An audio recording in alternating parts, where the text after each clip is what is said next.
Virtual class के अंदर और पढ़ाई शुरू करते हैं। चलिए, सबसे पहले मैं शुरुआत करता हूं गांधी जी की। देखिए, अब आज जो हम पढ़ने जा रहे हैं, तो आपका करीबन 20 मिनट आज का ख़राब हुआ, उसके लिए माफ़ी चाहता हूं। थोड़ा टेक्नोलॉजी के साथ ये भारत में चलता ही रहेगा। फ़िलहाल अगर हम बात करें तो आज अब हमें किन किन सवालों पर जाना है। देखिए, साउथ अफ्रीका से कितने सवाल बन सकते हैं, पहले वो क्वेश्चंस आपके सामने रखता हूं, फिर उन क्वेश्चंस के आंसर्स को हम खोजेंगे, बात करेंगे। तो अगर मैं देखूं तो क्वेश्चन क्या क्या बन सकते हैं। सबसे पहले तो यही क्वेश्चन बन सकता है, गांधी जी के भाइयों के नाम क्या क्या थे। कोई स्टेट ये पूछ सकता है, गांधी जी के भाई के नाम बताइए। मैं बैकग्राउंड से ही चल रहा हूँ। गांधी जी के फादर का नाम, गांधी जी की मदर का नाम, गांधी जी के दादा का नाम अगर कोई पूछ ले, फादर का तो सभी पूछ लेते हैं, आ सकता है वैसे, यानी उनकी वंशावली से। गांधी जी के भाइयों के नाम पूछे जा सकते हैं। छोड़िए, गांधी जी के 4 बेटे थे, चारों बेटों के नाम तो पूछे ही जा सकते हैं, तो गांधी जी के बेटों के नाम आ सकते हैं। तो एक वो भी जो है मतलब पूछा जा सकता है।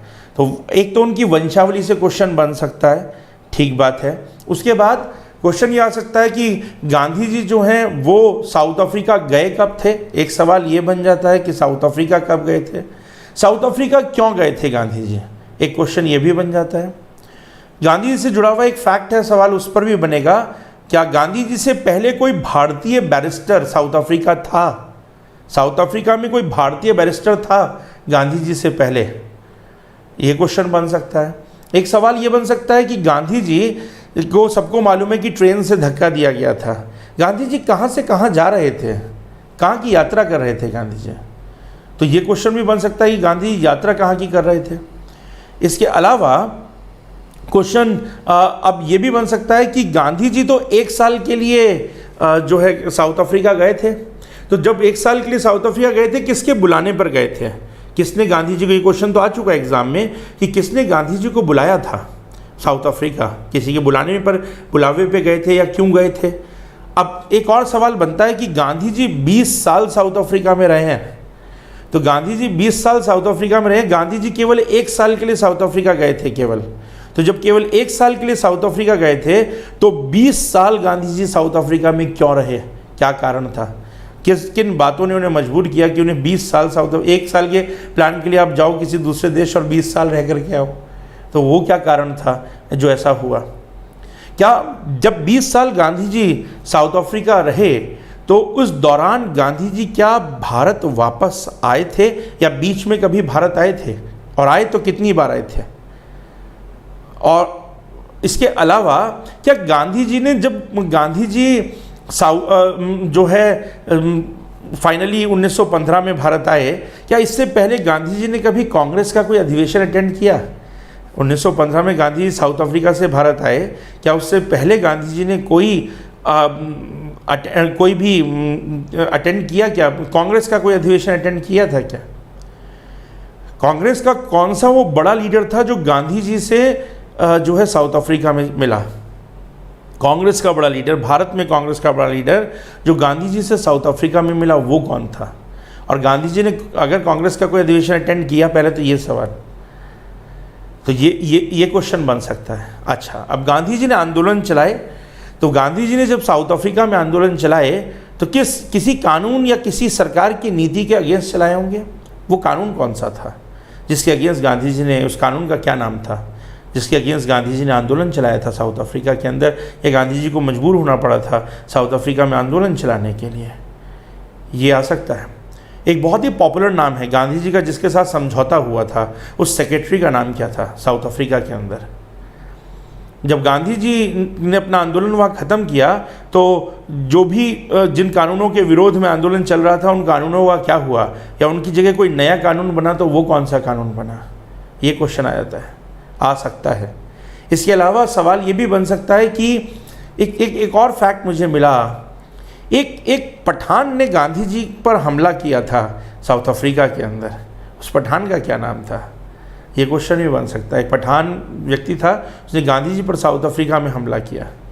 देखिए, साउथ अफ्रीका ने गांधी को बहुत कुछ सिखाया।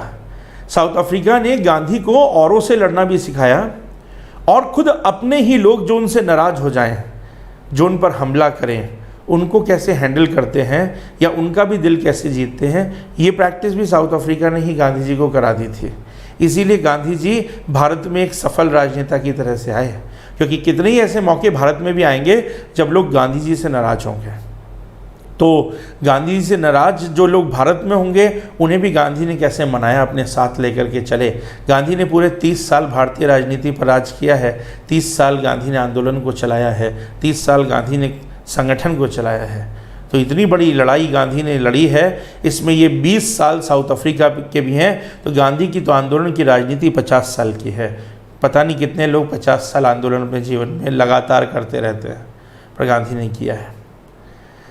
तो ये सारे सवाल वहाँ से बन सकते हैं। इसके अलावा भी तमाम फैक्ट्स हैं और बहुत सारे फैक्ट्स हैं। जैसे एक फैक्ट है कि एक ईसाई पादरी थे जो कि गांधी के दोस्त भी थे और जिनका बहुत बड़ा रोल है गांधी को साउथ अफ्रीका से भारत लाने में। वो कौन थे? गांधी के वो मित्र भी थे और ईसाई पादरी भी थे। उनका क्या नाम है? एक जर्मनी के व्यक्ति थे जो गांधी के दोस्त बने और जिन्होंने साउथ अफ्रीका के आंदोलन में गांधी की बहुत मदद की।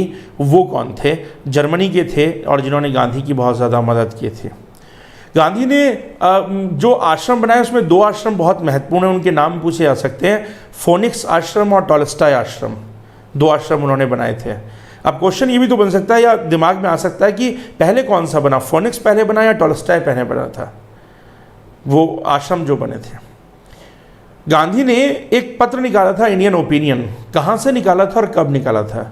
ये क्वेश्चन तो एग्जाम में कई बार आ चुका है कि कौन कौन सी लैंग्वेजेस में छपता था, तो ये सवाल भी बन सकता है।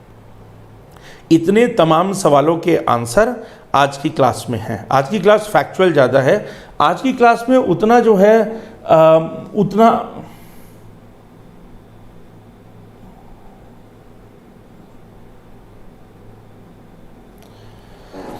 आज की क्लास में क्या कहते हैं उतना वो तो नहीं है।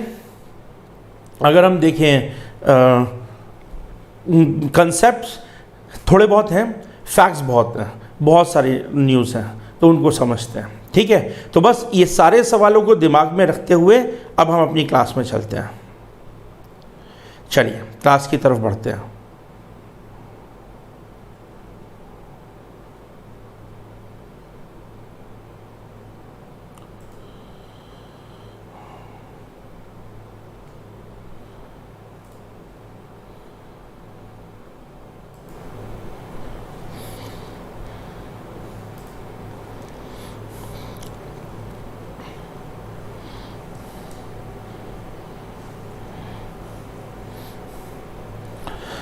तो जैसा आप लोग जानते हैं कि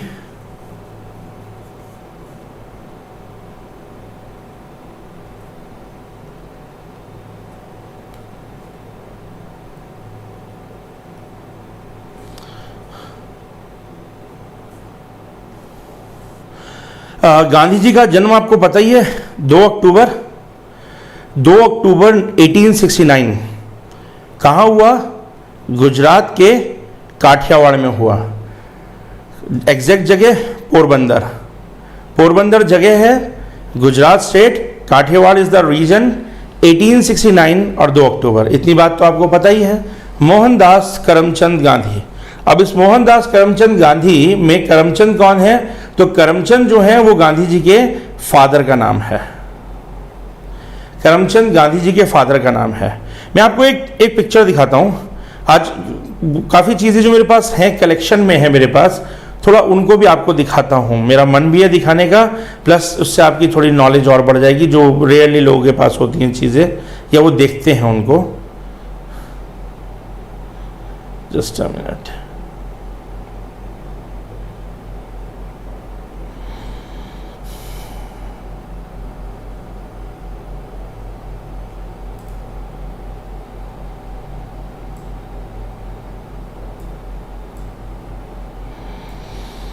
देखिए, अगर मैं देखूं तो जो गांधी जी हैं, गांधी जी के फादर का नाम अगर आपको साफ साफ दिख रहा हो तो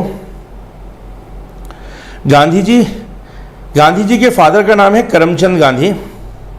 गांधी जी के फादर का नाम है करमचंद गांधी और करमचंद गांधी के फादर यानी कि उत्तम चंद्र गांधी यानी गांधी जी के दादाजी, इससे पीछे याद रखने की जरूरत नहीं है, पर गांधी जी के दादाजी का नाम था उत्तम चंद्र गांधी। ये गांधी जी की वंशावली है। मैं अभी उत्तराखंड जब गया था कौसानी में गांधी जी करीबन 15 दिन रुके थे, तो कौसानी के जो गांधी आश्रम है वहाँ पर बहुत सारी गांधी जी की रेयर तस्वीरें लगी हुई थी। मैं उन तस्वीरों को कलेक्ट करके लाया था, तो वहीं पर मुझे गांधी जी की वंशावली भी लिखी मिली। तो ये वंशावली मैंने तो फोटो से क्लिक कर ली थी आप लोगों के लिए कि कभी दिखाऊंगा आपको। तो गांधी जी के दादाजी का नाम था उत्तम चंद्र गांधी, गांधी जी के फादर का नाम था करमचंद गांधी। इसके बाद गांधी जी और 3 भाई थे, खुद मोहनदास करमचंद गांधी, उनसे बड़े थे करसन गांधी और सबसे बड़े थे लक्ष्मीदास। तो गांधी जी के सबसे बड़े भाई थे लक्ष्मीदास, उनसे छोटे थे करसन दास और उनसे छोटे थे खुद गांधी जी मोहनदास गांधी। ठीक है, गांधी जी की पत्नी का नाम आपको पता ही है, कस्तूरबा गांधी। चलिए अब थोड़ा सा और दिखा देता हूं। गांधी जी के 4 बेटे थे, बस यहीं तक याद रखिएगा, ये एग्जाम में कहीं पूछ भी सकता है गांधी जी के बेटों के नाम। तो गांधी जी के 4 बेटे थे, उनके साथ उनकी पत्नियों के नाम लिखे हैं, वो मत याद रखिए, लेकिन गांधी जी के बेटों के नाम याद रख लीजिए। देवदास गांधी, रामदास गांधी, मनीलाल गांधी और हरिलाल गांधी। ये बड़े से छोटे की तरफ चल रहे हैं। हरिलाल सबसे बड़े हैं, उससे छोटे हैं मनीलाल गांधी, उससे छोटे हैं रामदास गांधी और उनसे छोटे हैं देवदास गांधी। ये गांधी जी के 4 बेटे हुए। ठीक है, हरिलाल, मनीलाल, रामदास, देवदास। ये सब नोट्स में नहीं मिलेगा, यहां से स्क्रीनशॉट ले लीजिएगा। ठीक है, हरिलाल, मनीलाल, रामदास और देवदास 4 बेटे थे गांधी जी के। 2 भाई थे, सबसे बड़े लक्ष्मीदास, उसके बाद करसन दास और तीसरे खुद मोहनदास। फादर का नाम था करमचंद गांधी, माताजी का नाम था पुतलीबाई और जो दादा थे उत्तम चंद्र गांधी, गांधी जी के। तो ये है गांधी जी की वंशावली। एक फोटो और दिखा देता हूं।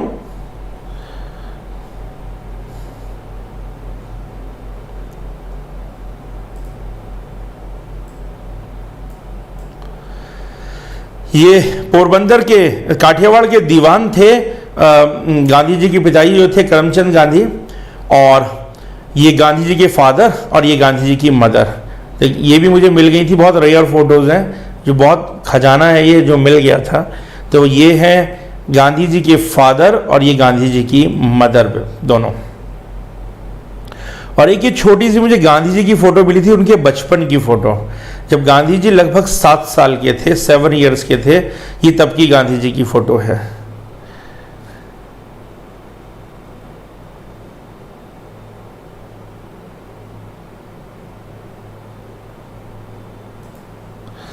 चलिए एक और दिखाता हूं, 2-3 फोटो हैं, रेयर है, जुड़ते हैं नेशनल मूवमेंट से। ये क्या गया, अब ये दिखाता हूं मैं आपको, ये क्या है।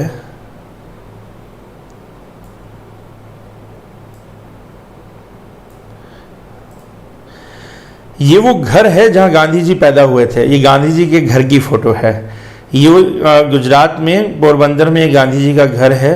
इस घर में गांधी जी पैदा हुए थे। अच्छा खासा बड़ा घर था, दीवान का मकान था। ये 3 मंजिला घर है, 3 मंजिल का घर है। उस जमाने में दीवान का मकान था। ये दीवान थे इनके फादर। तो दीवान काफ़ी बड़ा पद होता था। आजकल के गवर्नर के, मतलब गवर्नर तो नहीं कहेंगे, लेकिन एक काफ़ी बड़े एरिया को होल्ड करने वाला व्यक्ति है। चलिए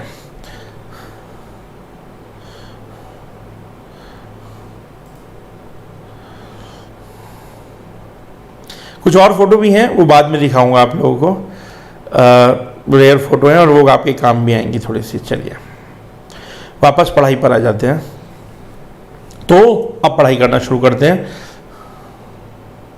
अब गांधी जी जो हैं, गांधी जी हमने देखा कि गांधी जी का जन्म तो हो गया। एक क्वेश्चन बन सकता है कि गांधी जी इंग्लैंड जब पढ़ने गए तो इंग्लैंड कब गए? तो गांधी जी गए 1881 में। 1881 में कानून की पढ़ाई करने के लिए गांधी जी इंग्लैंड गए थे। उसके बाद 10 साल बाद यानी 1891 के आसपास, 1891 में गांधी जी जो है वापस इंडिया आए, इंग्लैंड से इंडिया आए। 10 साल बाद, वहां से 10 साल बाद बैरिस्टर बनकर भारत लौटे। भारत आकर गांधी जी ने बॉम्बे हाई कोर्ट में वकालत करना स्टार्ट किया। बॉम्बे हाई कोर्ट में वकालत करना स्टार्ट किया, पर गांधी जी की वकालत यहां चली नहीं। गांधी जी ने 1-1.5 साल कोशिश की, लेकिन गांधी जी की वकालत चल नहीं पा रही थी। तो फिर गांधी जी जो है इन्हीं कोशिश में लग रहे थे। वहीं पर गांधी जी को एक ऑफर साउथ अफ्रीका से आया। साउथ अफ्रीका के थे दादा अब्दुल्ला, ये एग्जाम में क्वेश्चन आ चुका है। साउथ अफ्रीका के थे दादा अब्दुल्ला, इनकी कंपनी थी दादा अब्दुल्ला एंड कंपनी। ये सब इंपॉर्टेंट इंफॉर्मेशन है जो एग्जाम में आ चुकी हैं। दादा अब्दुल्ला, इनकी कंपनी थी दादा अब्दुल्ला एंड कंपनी। 1893 में 2 साल बाद, 2 साल तक तो हाई कोर्ट में कोशिश करते रहे, बॉम्बे हाई कोर्ट में गांधी जी। 1893 में साउथ अफ्रीका के डरबन के लिए, साउथ अफ्रीका का जो स्टेट था वो था नटाल स्टेट। कई स्टेट से एक स्टेट था नटाल स्टेट, यानी नटाल प्रांत। तो साउथ अफ्रीका के नटाल स्टेट में डरबन में गांधी, नटाल स्टेट के अंदर डरबन शहर है, तो डरबन शहर के दादा अब्दुल्ला एंड कंपनी ने गांधी जी को उनके किसी एक केस के लिए भारत से साउथ अफ्रीका बुलाया कि हमारा केस लड़ने के लिए आप आइए। तो गांधी जी इस कंपनी का केस लड़ने के लिए साउथ अफ्रीका गए थे, और गांधी जी 1 साल के लिए साउथ अफ्रीका गए थे कि इस केस की सुनवाई तक रहेंगे।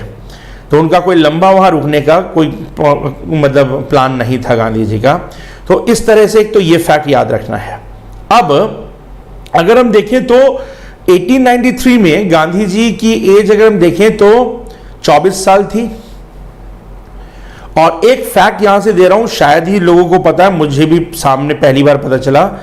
1893 में 24 साल की एज में गांधी जी साउथ अफ्रीका गए, और ये साउथ अफ्रीका पहुंचने वाले गांधी पहले इंडियन बैरिस्टर थे। Gandhi was the first Indian barrister in South Africa at the age of 24। तो यानी कि यंगेस्ट इंडियन बैरिस्टर की तरह से गांधी जी साउथ अफ्रीका गए, एक तरह से देखा जाए तो ये एक अच्छा फैक्ट है।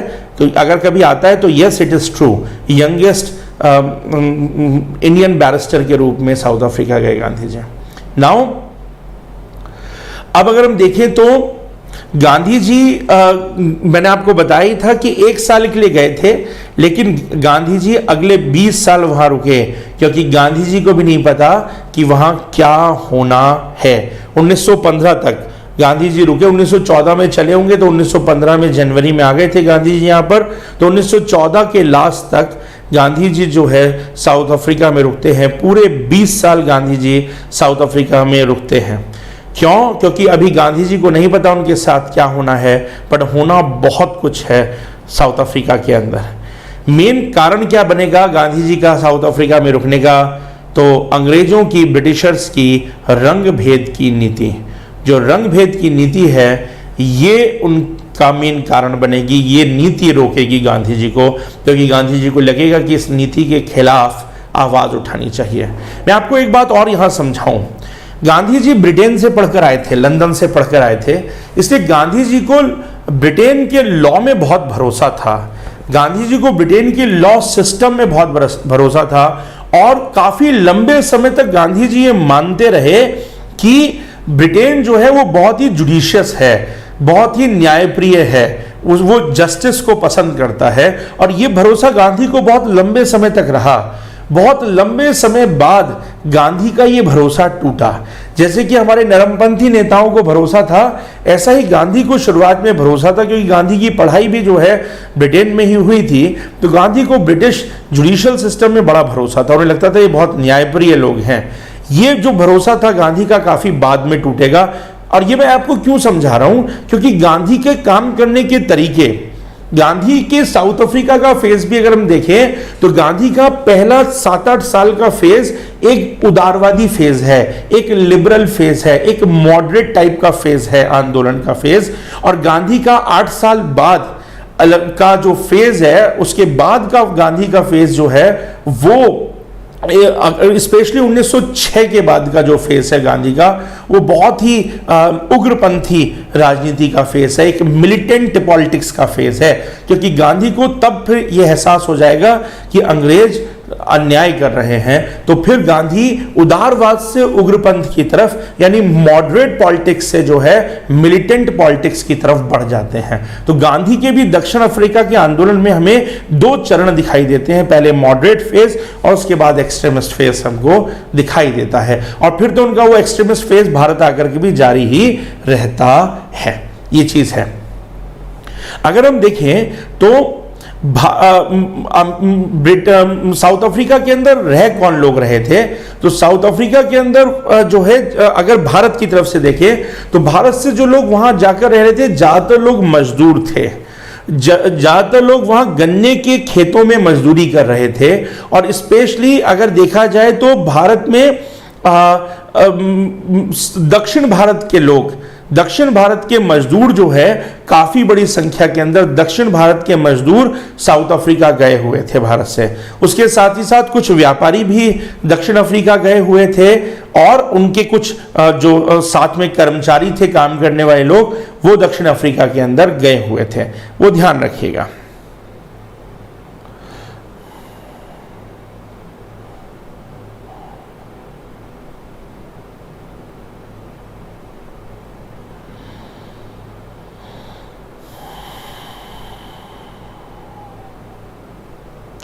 अब अगर हम बात करें तो गांधी ने यह आंदोलन साउथ अफ्रीका में शुरू किया। सबसे पहले साउथ अफ्रीका में आंदोलन गांधी ने क्यों शुरू किया? क्योंकि एक सवाल उठता है, गांधी ने यह आंदोलन ब्रिटेन में क्यों नहीं शुरू किया? रहे तो गांधी ब्रिटेन में भी थे, तो गांधी ने ब्रिटेन में आंदोलन शुरू क्यों नहीं किया? तो इसका एक बड़ा कारण यह है कि ब्रिटेन में गांधी ने ऐसा कोई भेदभाव कभी महसूस ही नहीं किया था, या गांधी के सामने ऐसा कोई मौका कभी नहीं आया जब ब्रिटेन के अंदर गांधी ने ऐसा भेदभाव महसूस किया हो। अच्छा, भारत में भी गांधी के साथ ऐसा कोई मौका नहीं आया जब उन्होंने भेदभाव महसूस किया हो, क्योंकि भारत में गांधी एक दीवान के बेटे थे, तो एक बहुत ही बड़े आदमी के गांधी बेटे थे, तो गांधी के साथ वो भेदभाव भारत में भी नहीं हुआ था, और वो भेदभाव गांधी के साथ ब्रिटेन में भी नहीं हुआ था। साउथ अफ्रीका में आकर के जब गांधी ने उस भेदभाव का सामना किया, तब जाकर के गांधी ने आंदोलन के बारे में विचार किया। अच्छा, उस समय ब्रिटेन में, वो साउथ अफ्रीका में किस तरीके का, मैं कहता हूं, अन्याय या भेदभाव, डिस्क्रिमिनेशन इंडियंस के साथ या एशियंस के साथ होता था? तो कई तरीके के होते थे, जैसे कि सबसे पहले सिविल राइट्स। जितने राइट्स यूरोपियंस के पास साउथ अफ्रीका में थे, उतने राइट्स एशियंस के पास और इंडियंस के पास नहीं थे।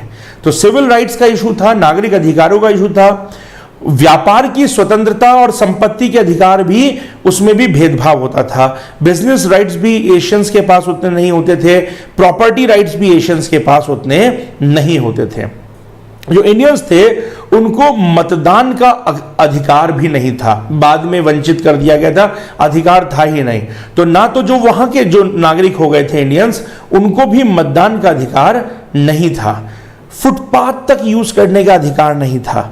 इंडियन अगर कोई था या एशियन था जो यूरोपियन नहीं था, उसको फुटपाथ यूज करने का अधिकार नहीं था। वो फुटपाथ पर नहीं चल सकता था, उसको सड़क पर चलना पड़ता था, फुटपाथ पर वो नहीं चल सकता था। फुटपाथ केवल यूरोपियंस के लिए ही खुला रहता था। आप देखिए किस हद का डिस्क्रिमिनेशन था। साथ ही साथ रात में वो बिना अनुमति के नहीं घूम सकते थे, एक ये कमी थी। तो ये डिस्क्रिमिनेशन था। इसके बाद यहीं से तो गांधी को डिस्क्रिमिनेशन समझ में आया था। जो एशियंस थे उनको ट्रेन के अंदर फर्स्ट क्लास के अंदर और सेकंड क्लास के अंदर यात्रा करने का अधिकार नहीं था। तो फर्स्ट क्लास और सेकंड क्लास में यात्रा करने का अधिकार नहीं था। इंडियंस को कुली कहकर बुलाया जाता था, कुली मतलब मजदूर होता था वहां पर, तो इंडियंस को कुली कहकर बुलाया जाता था। ये एक डिस्क्रिमिनेशन होता था। जो इंडियन मजदूर वहां रहते थे उन पर एक अलग तरह का टैक्स लगा रखा था, व्यक्ति कर था, ये पोल टैक्स था एक तरह का। और ये पोल टैक्स, ये व्यक्ति कर था 3 पाउंड, जो कि बहुत बड़ी राशि होती थी। 3 पाउंड का वहां के मजदूरों पर टैक्स लगा रखा था, जो कि वहां के मजदूरों को, जो इंडियन मजदूर वहां रहते थे, उनको देना पड़ता था, कर के रूप में देना पड़ता था, जो कि काफी बड़ा अमाउंट उस समय होता था उनकी तनख्वाह के अगर हिसाब से देखा जाए तो। अब अगर हम देखें तो अगर आंदोलन गांधी ने ही क्यों शुरू किया, उससे पहले किसी ने क्यों नहीं किया? क्योंकि ये देखा जाता है कि जो लोग साउथ अफ्रीका में थे, साउथ अफ्रीका में जो इंडियंस गए थे, बहुत कम लोग थे जो कि इंग्लिश उतना समझते थे, बहुत कम लोग थे जो कि पढ़े लिखे थे, और कानून की पढ़ाई करा हुआ तो कोई था नहीं जो बाहर से पढ़ कर आया हो।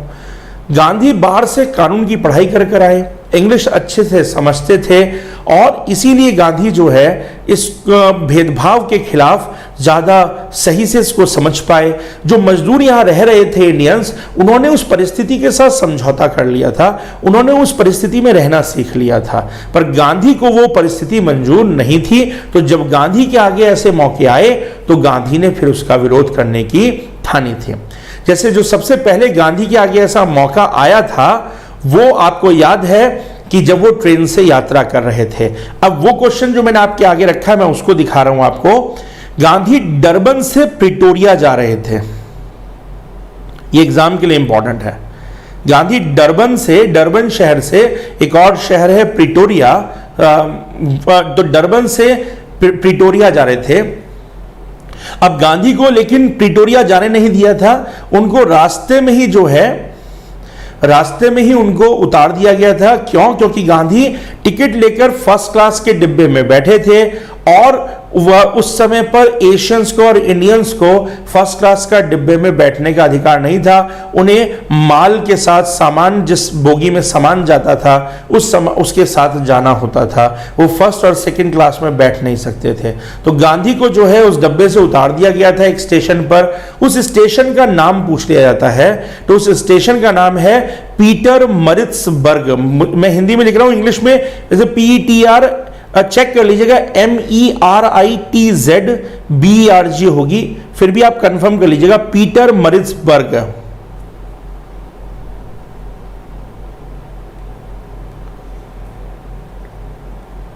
आपको मिल जाएगा मैप में।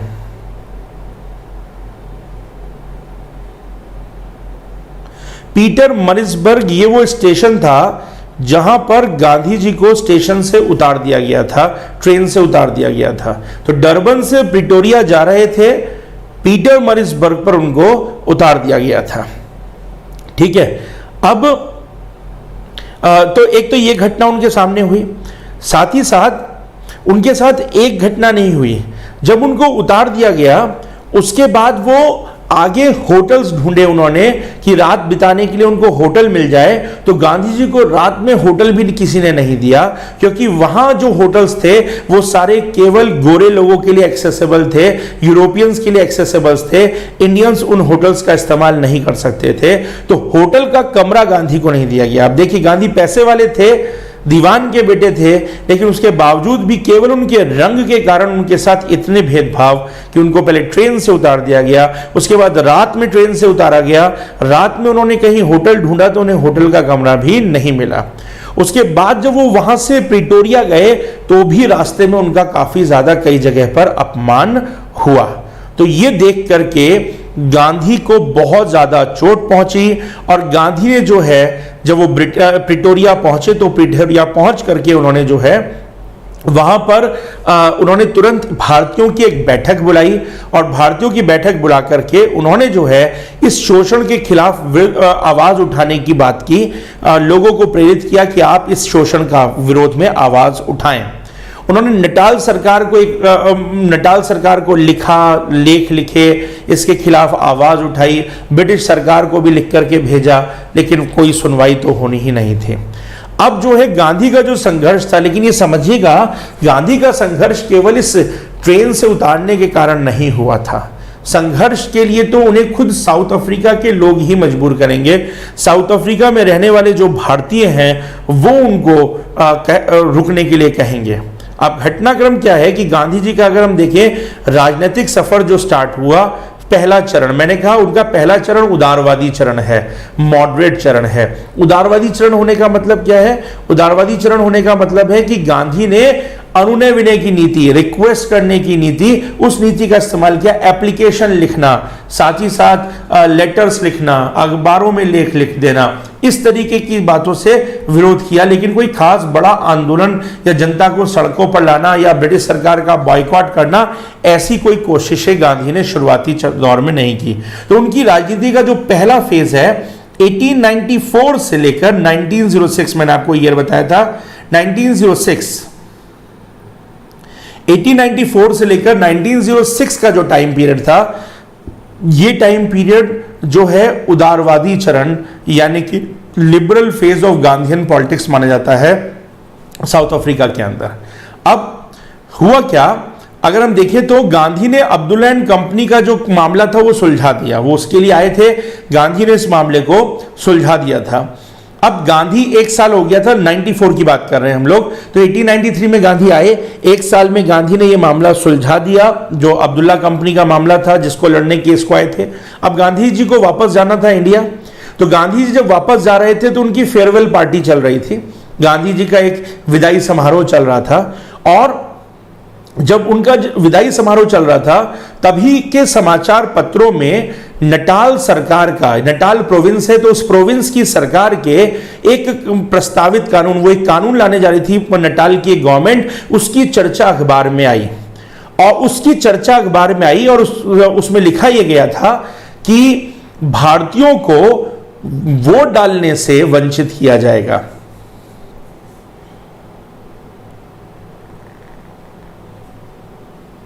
प्रस्तावित नटाल सरकार का एक प्रस्तावित कानून था, विधायन था, और उस कानून में लिखा हुआ था कि भाई वोट डालने से वंचित कर दिया जाएगा उन लोगों को जो कि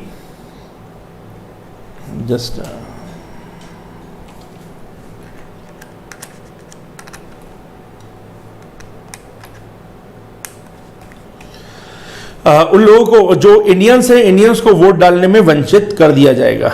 तो ये जब कानून के बारे में अखबार में छपा तो गांधी जी तो भारत वापस लौटने की कोशिश कर रहे थे, मतलब की तैयारी में लगे हुए थे, उनका समारोह भी उसी का चल रहा था, विदाई समारोह। लेकिन तब वहां दक्षिण अफ्रीका में रुके लोगों ने, उस समारोह में मौजूद लोगों ने, वहां के नटाल के भारतीयों ने गांधी जी से यह अनुरोध किया कि आपको इसके बारे में कुछ करना चाहिए, आपको ये लड़ाई लड़नी चाहिए। कानूनी जानकारी हम लोगों को इतनी नहीं है, हम लोगों को इंग्लिश की, अंग्रेजी की उतनी जानकारी नहीं है, तो आपको जो है हमारी बात सरकार तक पहुंचानी चाहिए, अंग्रेजों तक हमारी बात पहुंचाइए, न्याय व्यवस्था तक हमारी बात पहुंचाइए, और इसके विरोध में, इस विधेयक, इस कानून के विरोध में कुछ करिए। तो जब ये गांधी जी को ये रिक्वेस्ट आई गांधी जी के सामने, तो उनकी रिक्वेस्ट को गांधी जी ने स्वीकार कर लिया, और इस तरह से गांधी जी जाना चाह रहे थे इंडिया की जाने की उनकी तैयारी भी हो गई थी, पर गांधी जी साउथ अफ्रीका में रुक गए। तो जब इस कानून के खिलाफ गांधी जी रुके, अब गांधी जी ने अपनी एक योजना बनानी शुरू की। तो जो उनकी समारोह था, समारोह तो विदाई समारोह था, पर वही समारोह एक योजना समिति के अंदर कन्वर्ट हो गया, एक प्लानिंग कमेटी में कन्वर्ट हो गया, और उस समारोह से जो है अब उसी समारोह में प्लानिंग होनी शुरू हो गई इस बात की कि इस कानून का विरोध कैसे किया जाए।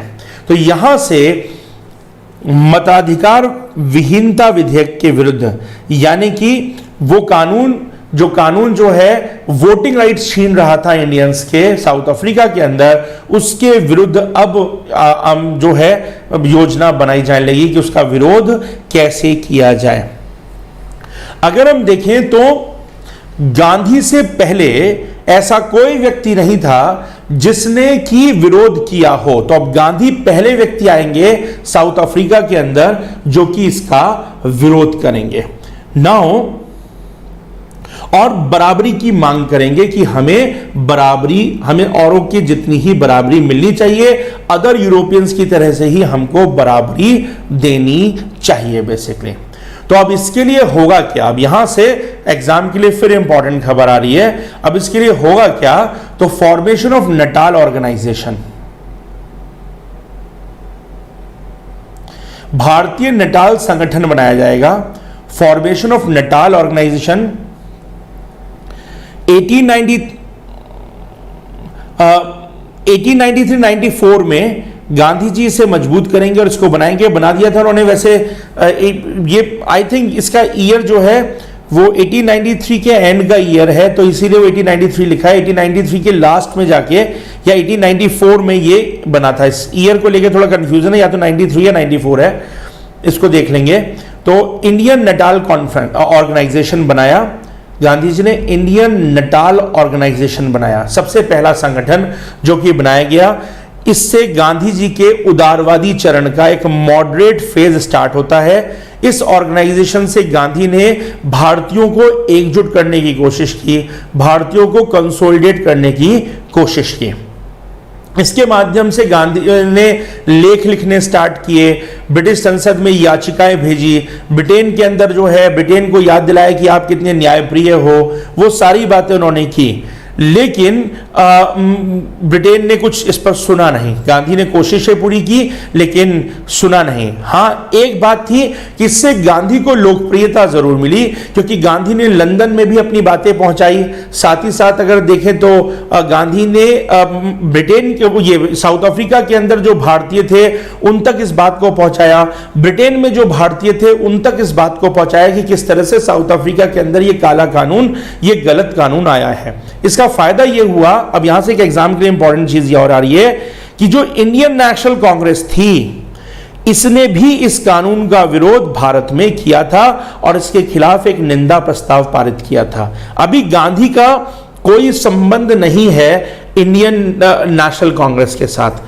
गांधी साउथ अफ्रीका में काम कर रहे हैं, लेकिन गांधी की आवाज उठाने का नतीजा यह हुआ कि भारत में भी इंडियन नेशनल कांग्रेस ने इस काले कानून का, जो कि साउथ अफ्रीका में बनाया गया था, जहां पर भारतीयों को मताधिकार से वंचित कर दिया गया था, वोट डालने से वंचित कर दिया गया था, इस कानून का विरोध किया गया। भारत में इंडियन नेशनल कांग्रेस के द्वारा भी किया गया। ब्रिटेन के भारतीय भी इसके लिए, इससे प्रति जागरूक हुए और उन्होंने साउथ अफ्रीका के लोगों को भी जागरूक किया। उसके साथ ही गांधी ने एक और काम किया, ये सब मॉडरेट तरीके हैं। 400 भारतीयों के सिग्नेचर करा करके एक याचिका प्रस्तुत की, ये काम कर लिया। इसके बाद जो है ये कानून पास कर दिया गया। फिर भी नटाल की सरकार ने, साउथ अफ्रीका में नटाल की सरकार ने कोई ध्यान नहीं दिया।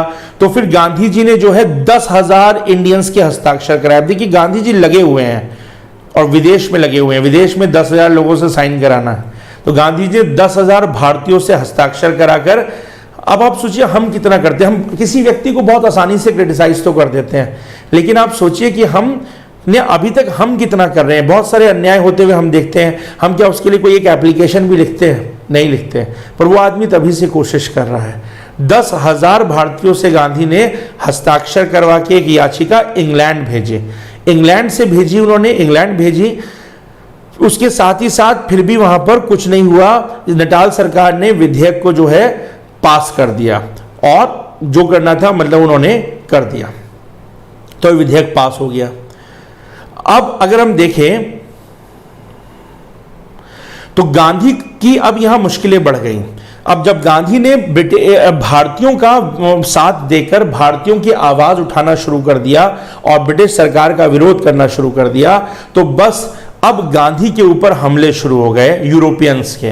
तो यूरोपियंस जो थे वो गांधी से चिढ़ने लगे, या यूरोपियंस ने गांधी के घरों पे हमला करना, गांधी के ऊपर फब्तियां कसना, गांधी के खिलाफ लेख लिखना, वही जैसे गद्दार, देशद्रोही और दुनिया भर की बातें आजकल भी बहुत लोगों के खिलाफ हो जाती है, कुछ ऐसी चीजें गांधी ने झेलना शुरू किया। यूरोपियंस के क्रोध का सामना करना पड़ा, क्योंकि ये कानून यूरोपियंस की सरकार लाई थी और यूरोपियंस इस कानून के फेवर में थे, लेकिन जो है तो उन्हें गांधी दुश्मन दिखाई देते थे। तो लेकिन गांधी इससे कहीं नहीं डरे, गांधी नहीं डरे और गांधी इस कानून का विरोध करते रहे। अब उसके बाद क्या हुआ, तो ये गांधी विरोध तो कर ही रहे थे, इसका गांधी विरोध करते रहे। अब गांधी वापस जो है 1896 के अंदर, गांधी 1896, मैंने कहा गांधी क्या, एक सवाल था क्या गांधी बीच में कभी भारत आए, तो गांधी 2 बार भारत आएंगे। तो गांधी 1896 के में गांधी आए, वापस भारत आए, राजकोट पहुंचे। उस समय बॉम्बे में प्लेग फैला हुआ था, 1896 में बॉम्बे में प्लेग फैला हुआ था। गांधी ने इस प्लेग में लोगों की काफी सेवा की, यहां आकर के बंबई आकर के लोगों की काफी ज्यादा सेवा की। तो वो भी ध्यान रखिएगा, एक क्वेश्चन आ सकता है, क्या 1896 में गांधी ने बंबई के प्लेग मरीजों की सेवा की? तो यस की थी। अब आप कभी दिमाग लगाओ कि गांधी तो जो है 1915 तक साउथ अफ्रीका में थे, बीच में भारत आए थे, 1896 में भारत आए थे, वहां पर प्लेग के मरीजों की गांधी ने मदद की थी। उसके बाद जो है गांधी को फिर से साउथ अफ्रीका से बुलावा आ गया। उनके आंदोलन के संबंध में कुछ विशेष जरूरी बातें थी कि गांधी को जाना जरूरी था, तो गांधी वापस जो है वापस नटाल लौट गए।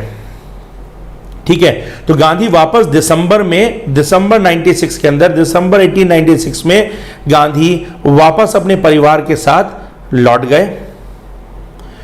जब गांधी वापस पहुंचे तो लगभग 4000 यूरोपियन लोगों ने, 4000 यूरोपियन लोगों की एक भीड़ ने बंदरगाह पर गांधी का विरोध किया। गांधी जब भारत से वापस साउथ अफ्रीका आए तो 4000 यूरोपियंस ने गांधी का विरोध किया और गांधी, इस भीड़ ने गांधी को पीटा भी। तो ऐसा नहीं है कि केवल भारत में ही बहुत सारे लोगों की जनता पिटाई कर देती है कानून का विरोध करने पर या सरकार का विरोध करने पर, गांधी जी की भी पिटाई हुई थी और भीड़ ने पीटा था। 4000 यूरोपियंस ने जो है गांधी जी के ऊपर हमला किया, गांधी जी को पीटा। एक पुलिस अधिकारी की पत्नी ने गांधी जी को उस समय बचाया था और गांधी जी के परिवार को बचाया था। जब गांधी जो है पहुंचे थे साउथ अफ्रीका, तब डरबन पहुंचे थे, तब की बात है ये। तो एक ये इंपॉर्टेंट है। इसके बाद 1899 इंपॉर्टेंट हो जाता है। गांधी ने आके फिर यहाँ अपना काम करना शुरू कर दिया था कानूनों के खिलाफ, नीति के खिलाफ। अब एक गांधी का एक और भी पक्ष है, वो समझिएगा। आपको एक फोटो दिखाता हूं।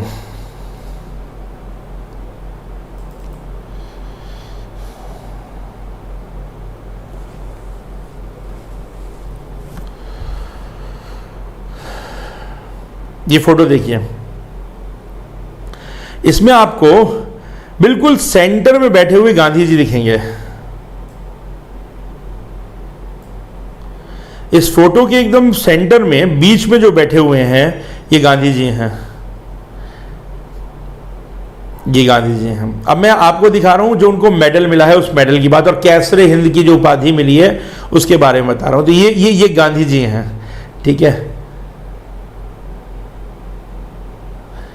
नाउ तो गांधी जी जो है एक्चुअली था क्या कि एक बोअर जो है जनजाति है, प्रजाति है साउथ अफ्रीका की।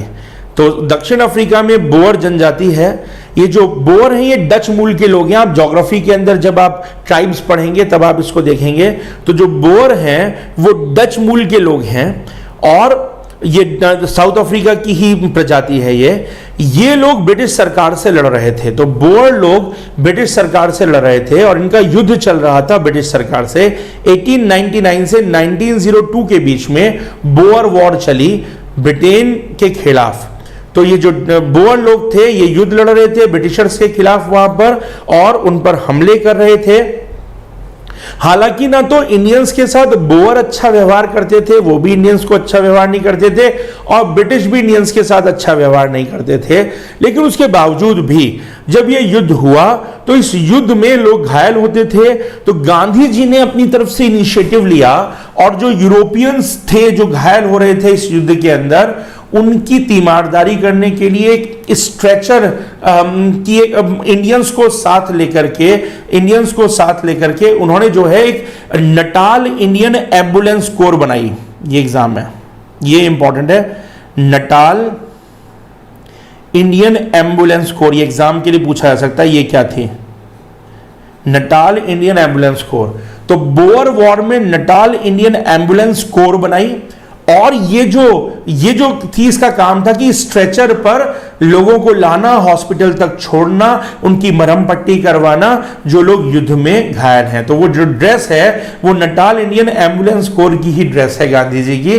और इसके थ्रू इन्होंने जो लोग घायल थे युद्ध के अंदर, स्पेशली जो ब्रिटिशर्स घायल थे, उनकी काफी मदद की थी। तो ये देख करके सरकार का दिल भी जीता, ब्रिटिश सरकार ने इसको काफी तारीफ भी की। और जिस गांधी से यूरोपियंस नाराज थे, गांधी के इन प्रयासों से गांधी को बहुत सारे यूरोपियंस ने तारीफ भी की और गांधी की तारीफ में वहां के अखबारों में लेख भी लिखे गए, वहां के समाचार पत्रों में लेख भी लिखे गए। तो ये भी हुआ। बस इसी बोअर युद्ध में गांधी के काम के लिए गांधी को बोअर मेडल मिला, बोअर मेडल मिला। अरे यार,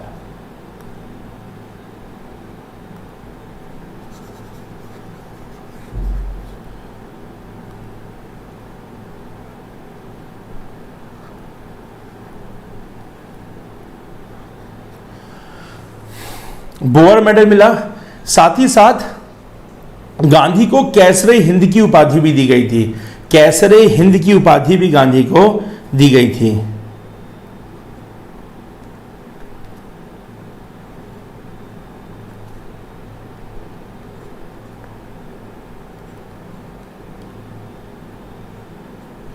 कैसरे हिंद की उपाधि गांधी को दी गई है। एग्जाम में क्वेश्चन आता है, ये मेडल और ये कैसरे हिंद की उपाधि गांधी जो है अभी आगे लौटाएंगे, जब जलियांवाला बाग कांड हो जाएगा उसके बाद गांधी लौटाएंगे सब, और जब जो है हमारा नॉन कोऑपरेशन मूवमेंट चलेगा भारत आकर के।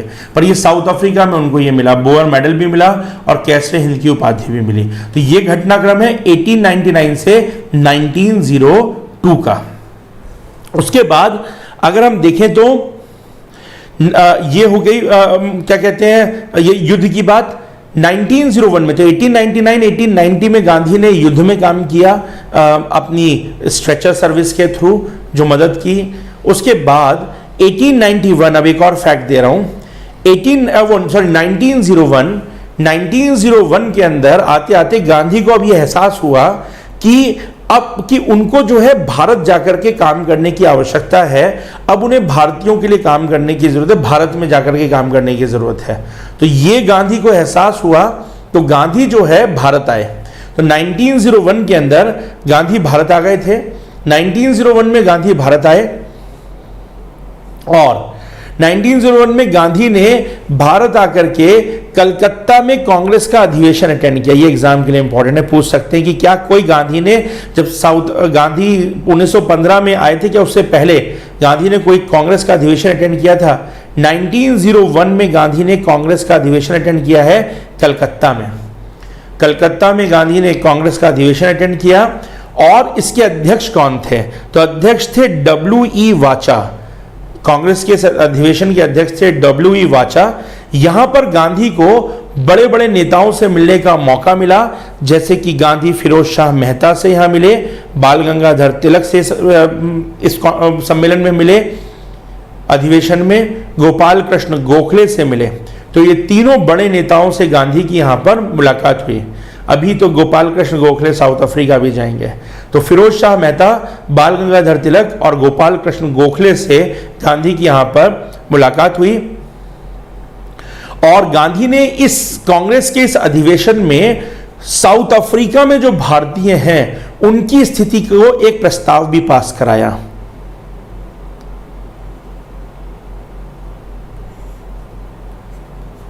तो 1901 के कांग्रेस के अधिवेशन में गांधी ने एक प्रस्ताव पास करवाया साउथ अफ्रीका में रहने वाले इंडियंस की कंडीशंस के ऊपर आवाज उठाने को। अब गांधी ने सोचा कि वो बॉम्बे में रहकर के काम करेंगे। 1901 में गांधी जो है बॉम्बे आ गए थे, वो बॉम्बे में रहकर के काम करेंगे। लेकिन तभी फिर साउथ अफ्रीका से गांधी की आवाज आ गई, गांधी को आवाज लग गई। गांधी से कहा गया कि उन्हें वापस साउथ अफ्रीका आना चाहिए। तो 1902 में गांधी वापस साउथ अफ्रीका चले गए। और जातीय भेदभाव के विरुद्ध उन्होंने संघर्ष को दोबारा स्टार्ट कर दिया वहां जाकर 1902 में। अब यहां से एक और फैक्ट दे रहा हूं, एग्जाम के लिए इंपॉर्टेंट है। गांधी ने यहां से एक पेपर निकाला और इस पेपर का नाम था, अब पेपर निकालना स्टार्ट किया 1902 में, इंडियन ओपिनियन। 1903 में, ये याद रखिएगा। 1903 में एक मैगजीन निकालनी स्टार्ट की, इंडियन ओपिनियन। ये भारतीयों की स्थिति को लेकर एक मैगजीन थी जो गांधी ने निकालनी स्टार्ट की, इंडियन ओपिनियन 1903। नाउ एग्जाम के लिए इंपॉर्टेंट है, एग्जाम में इसकी लैंग्वेजेस पूछी जाती हैं। देखिए इस नोट्स में, नोट्स आपको कल मिलेंगे भी, आज मिल जाएंगे नोट्स। इंग्लिश में आपको नोट्स कल शाम तक मिल जाएंगे। हिंदी वालों के नोट्स जो हैं टाइप आज हो गए, इंग्लिश वालों के कल टाइप होंगे। तो हिंदी वालों के नोट्स जो हैं वो आज मिल जाएंगे। आज आप अभी डाउनलोड करेंगे तो आपको मिल जाएंगे, रात तक मिल जाएंगे। और इंग्लिश वालों को कल शाम तक मिलेंगे। तो नोट्स में जो है अंग्रेजी और गुजराती लिखा हुआ है। ये क्या है? इंडियन ओपिनियन किस भाषाओं में निकलता था? बस यहीं पर मैं 2 लैंग्वेज ऐड कर रहा हूं, यहां 2 लिखी हुई हैं, 2 ऐड कर रहा हूं। 4 भाषाओं में निकलता था। ये इंग्लिश और गुजराती में तो निकलता ही था, ये हिंदी में भी निकलता था और ये तमिल में भी निकलता था,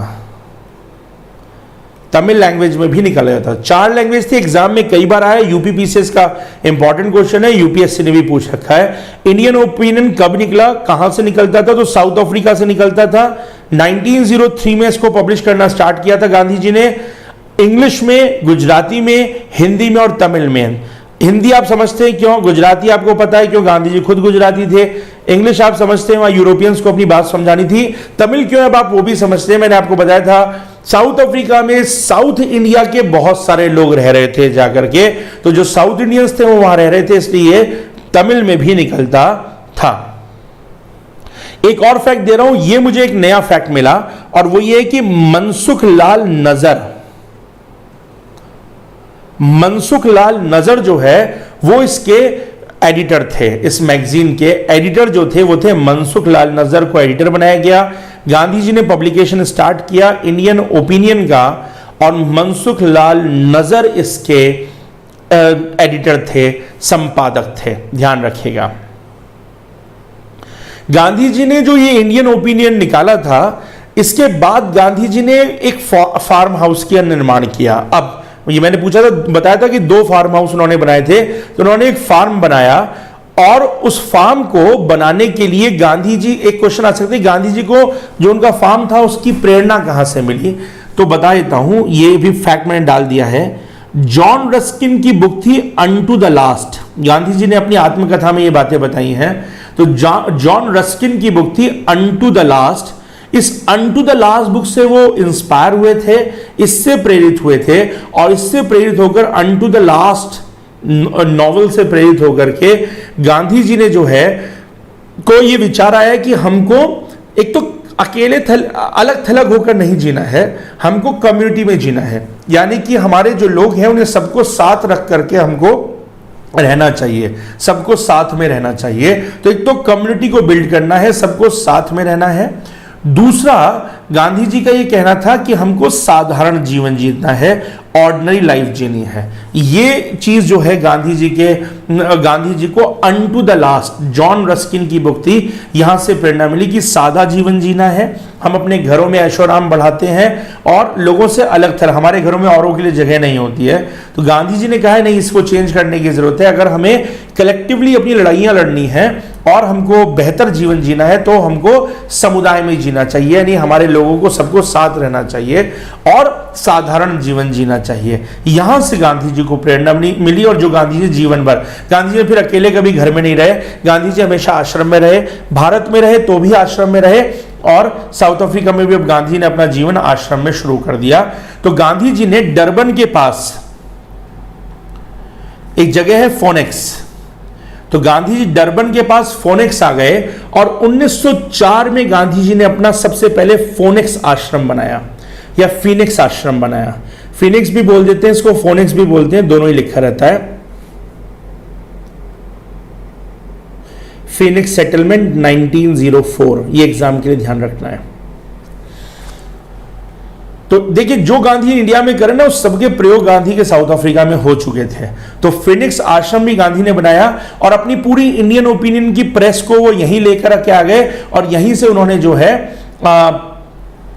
इसको चलाना शुरू कर दिया, अपनी इंडियन ओपिनियन को यहीं से चलाया। साथ ही साथ यहाँ पर जो मजदूर लोग गांधी जी के साथ रहते थे, यहीं पर इस फार्म में ये लोग खेत जोता करते थे और उससे अपनी आजीविका चलाया करते थे। और इंडियन ओपिनियन के अंदर यहाँ पर रहने, इस आश्रम में रहने वाले लोग इंडियन ओपिनियन के लिए काम करते थे और यहाँ इस आश्रम के जो खेत थे उन खेतों में काम करते थे और उससे जो है अपनी आजीविका चलाते थे। तो ये जो चीज थी और यही लोगों ने फिर बाद में गांधी जी के साथ आंदोलन चलाने में भी मदद की है, जो उनका सत्याग्रह था साउथ अफ्रीका में, चलाने में मदद की है। अगर मैं दिखाऊं आपको एक फोटो, तो जस्ट अ मिनट, ये फोटो देखिएगा। ये कुछ लोग थे मिले, ये भी बड़े लोग हैं अपने में, ये सब लोग हैं जिन्होंने गांधी जी की मदद की है उनका आश्रम स्थापित करने में। ये सब वो लोग हैं जो गांधी जी के साथ आश्रम में रहते थे, आश्रम स्थापित करने में मदद। ये गांधी जी हैं, ये गांधी जी बैठे हुए हैं, पुरानी फ़ोटो है गांधी जी की, फिनिक्स आश्रम की फ़ोटो है ये, जब आश्रम का निर्माण किया जा रहा था। तो ये है, आप देखिए अभी भी गांधी जी अपना टाई वाई में हैं। अभी गांधी जी का वो वाला रूप नहीं आया, आएगा अभी वो भी आएगा जब गांधी जी को एहसास होगा। तो अभी तक तो गांधी जी बिल्कुल बैरिस्टर की तरह से रहते हैं। तो ये है, ये उनके साथ के लोग हैं। एक और फोटो दिखा रहा हूं,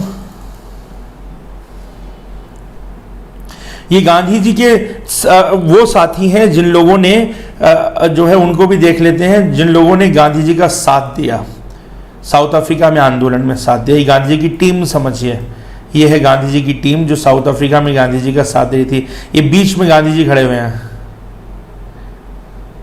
ये बीच में गांधी जी हैं, और ये सॉरी ये गांधी जी हैं, ये गांधी जी हैं, और ये पूरी गांधी जी की टीम है। पीछे लिखा हुआ भी है, फोटो में आ रहा है, MK गांधी अटॉर्नी। ये साउथ अफ्रीका की गांधी जी की टीम है जो कि आंदोलन में काम कर रही थी। अभी भी गांधी, इसमें भी गांधी जी आप देखें सूटेड बूटेड बैरिस्टर की तरह से हैं। रूप बदलेगा गांधी जी का कुछ दिन बाद।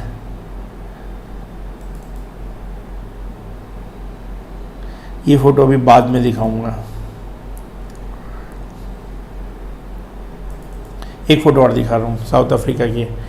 ये साउथ अफ्रीका की फोटो है, ये कस्तूरबा गांधी हैं, गांधी जी की पत्नी, और ये गांधी जी हैं ही, साउथ अफ्रीका की फोटो है ये। तो गांधी जी साउथ अफ्रीका में इस तरह से रहते थे, पर गांधी जी का जो रूप आपने देखा है वो रूप, वैसा कुछ रूप गांधी जी का साउथ अफ्रीका में आ चुका था। गांधी जी भारतीय वस्त्रों में साउथ अफ्रीका में आ चुके थे, अभी छोड़ेंगे ये सब वस्त्र। चलिए फिलहाल नोट्स पर आते हैं। चलिए अब उसके बाद का फेज, ये तो 1904 का था, फिनिक्स आश्रम गांधी जी ने बना दिया। उसके बाद सेकंड फेज, दूसरा चरण, वो था सिविल डिसोबीडियंस का और सत्याग्रह का चरण। ये इनका उग्रवादी चरण है। 1906 से 1914 का फेज, 1906 से 1914 का 8 साल का गांधी जी का उग्र फेज था। नाउ ट्रांसवाल प्रोविंस था। ट्रांसवाल की प्रोविंस की गवर्नमेंट ने 1906 में एक कानून विधेयक प्रस्तुत किया, एक लॉ बनाने की तैयारी शुरू की। अब लड़ाई लंबी होगी और मतलब अब उग्र वाली लड़ाई होगी। 1906 में ट्रांसवाल प्रोविंस है, ट्रांसवाल प्रांत है, ट्रांसवाल स्टेट की गवर्नमेंट ने साउथ अफ्रीका में एक ऐसा कानून बनाया जिससे इंडियंस जो है, इंडियंस का बहुत ज्यादा अपमान होने जा रहा था और ये बहुत ज्यादा भेदभावपूर्ण कानून था। नाउ इस कानून को लेकर के अब गांधी का जो पूरी तरह से मोहभंग था वो हो गया ब्रिटिश सरकार की न्यायप्रियता के साथ। तो अब गांधी अपना उदार रूप छोड़ेंगे और अपना उग्र रूप, अपना मिलिटेंट रूप यहां पर अब दिखाना शुरू करेंगे।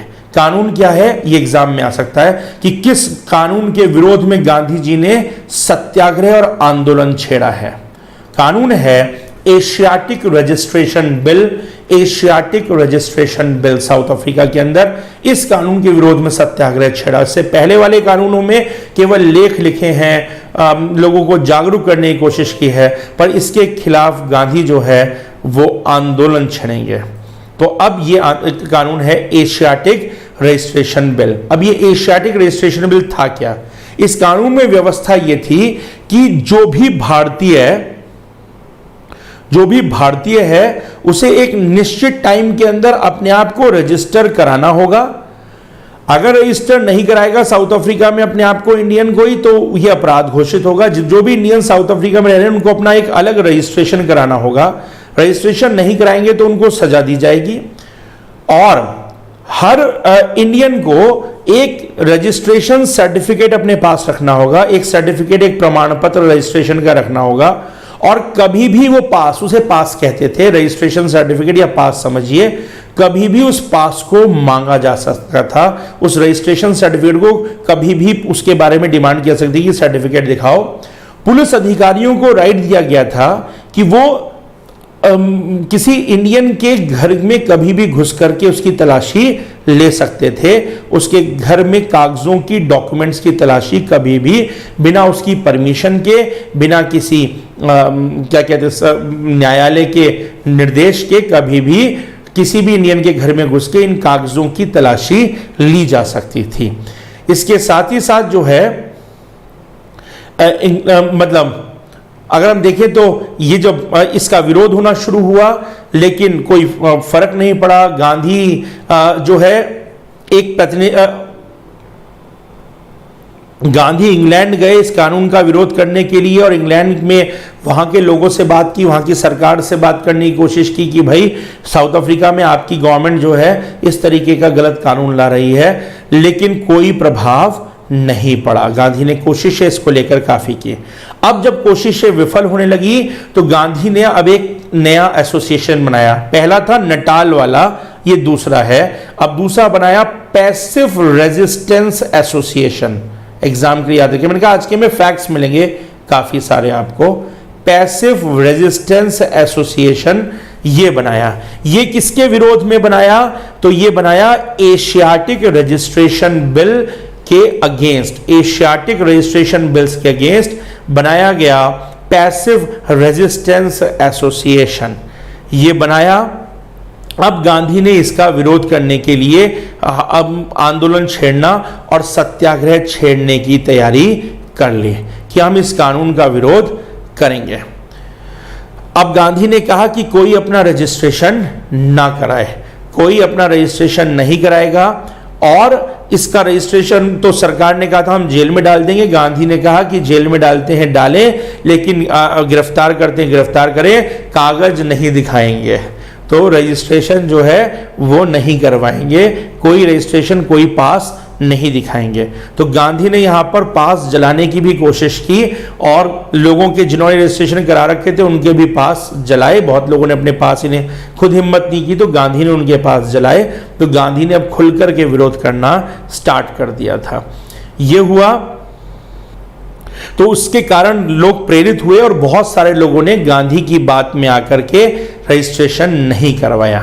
तो रजिस्ट्रेशन बहुत कम लोगों का हो पाया। ये चीज़ हुई कि हम रजिस्ट्रेशन नहीं कराएंगे, तो बहुत सारे इंडियंस ने रजिस्ट्रेशन नहीं कराया।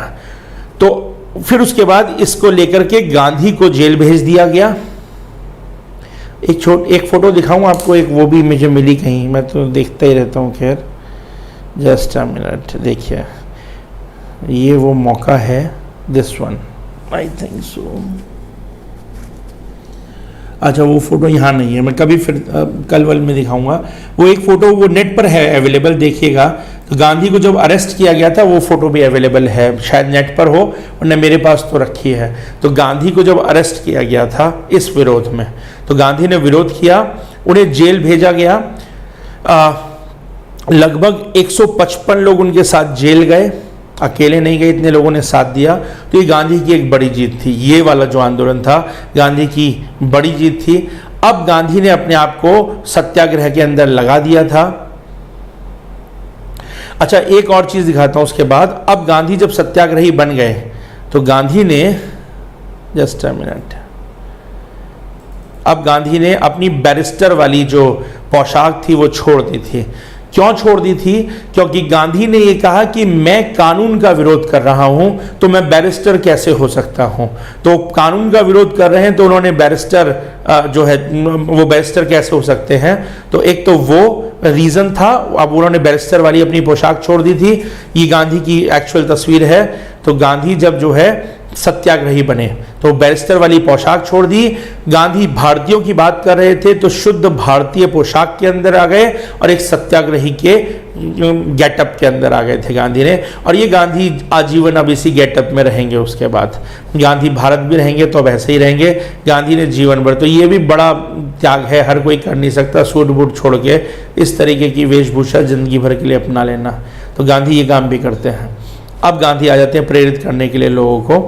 तो गांधी जेल में बंद थे, इससे काफी विरोध होना शुरू हुआ। लोगों ने जब रजिस्ट्रेशंस नहीं कराए तो वहां पर जो है गांधी तो जेल में बंद थे। तो अब जो है क्या कहते हैं, जब लोग रजिस्ट्रेशन नहीं करा रहे थे तो अब वहां की ब्रिटिश सरकार जागी और वहां पर एक सेक्रेटरी थे, वो थे जनरल स्मट्स, इनका नाम आ सकता है। सेक्रेटरी थे जनरल स्मट्स। तो जो जनरल स्मट्स थे उन्होंने गांधी को अपने पास मुलाकात करने के लिए बुलवाया। गांधी जेल में थे तो गांधी को जेल से अपने पास बुलवाया मुलाकात करने के लिए। जब देखा कि भारतीय अब जो है रजिस्ट्रेशन नहीं करवा रहे हैं तो मुलाकात करने के लिए बुलवाया जनरल स्मट्स ने गांधी को, और गांधी के आगे एक प्रस्ताव रखा।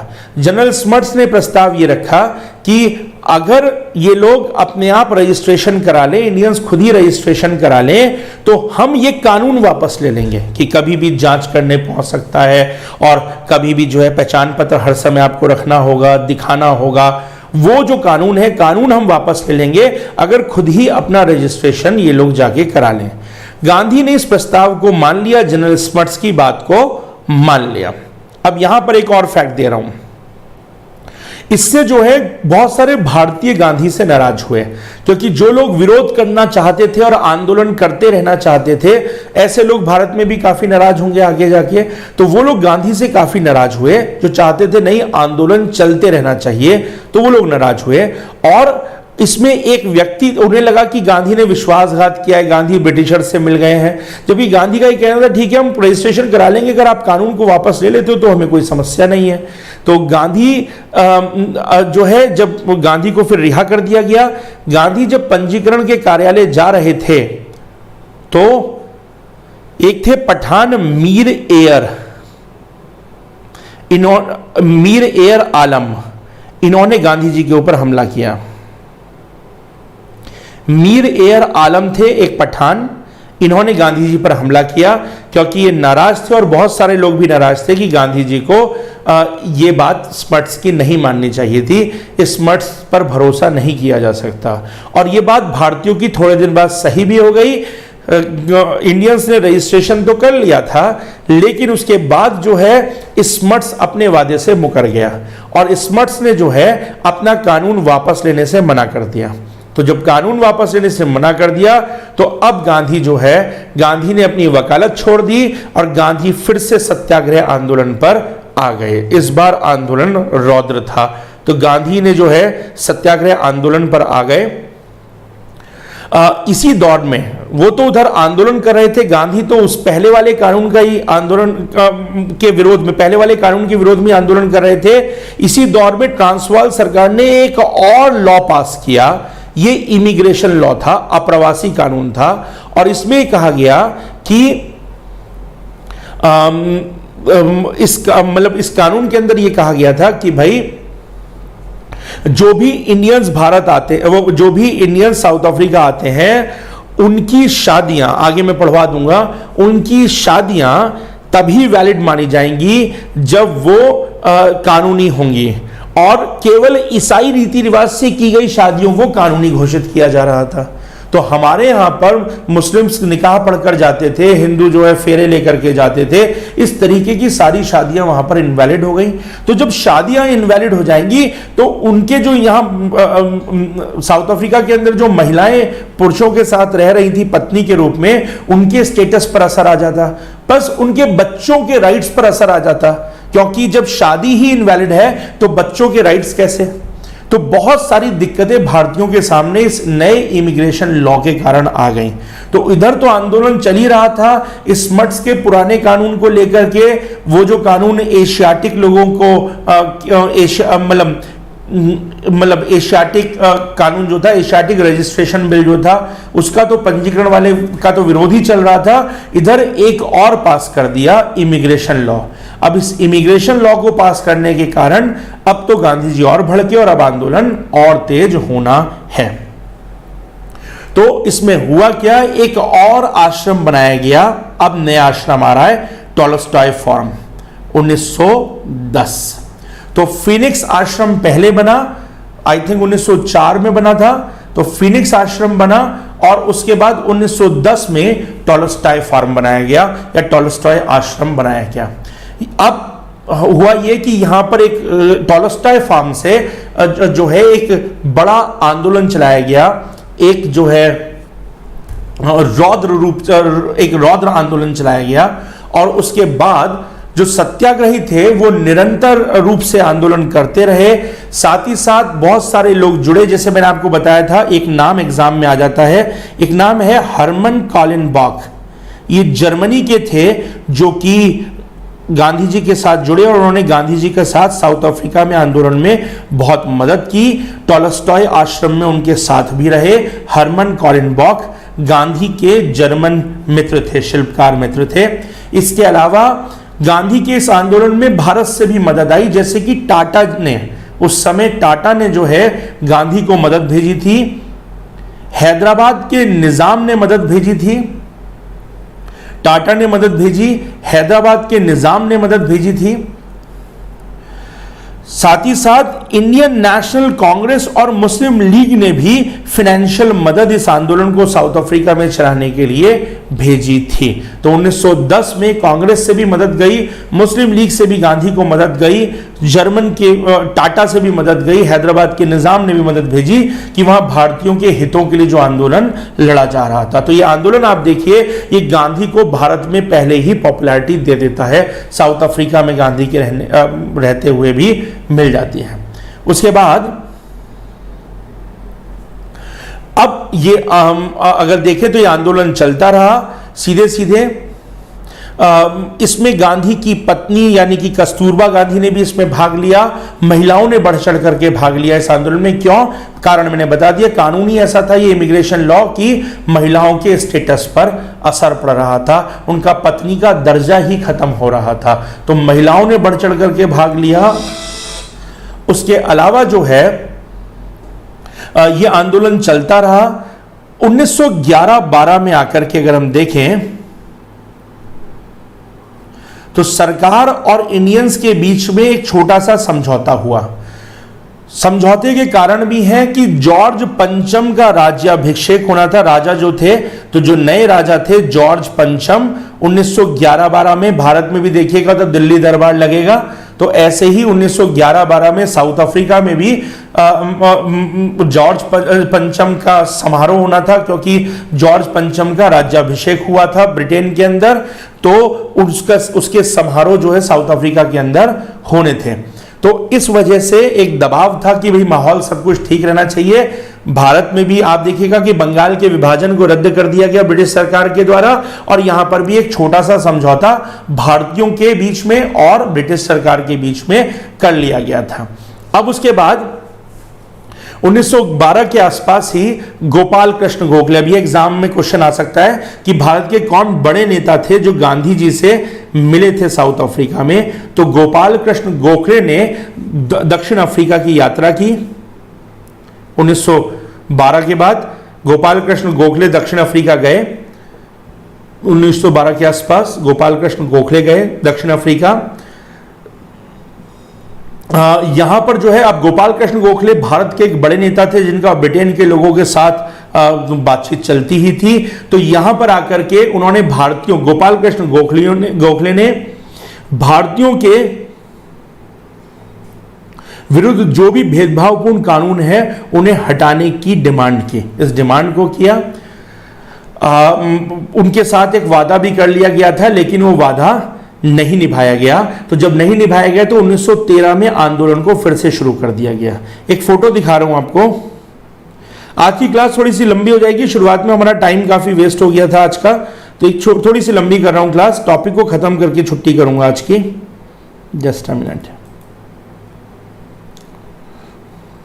ये देखिए, ये है गोपाल कृष्ण गोखले, ये गांधी जी बैठे हुए और ये गोपाल कृष्ण गोखले बैठे हुए हैं। तो गोखले भी हैं और गांधी जी भी हैं।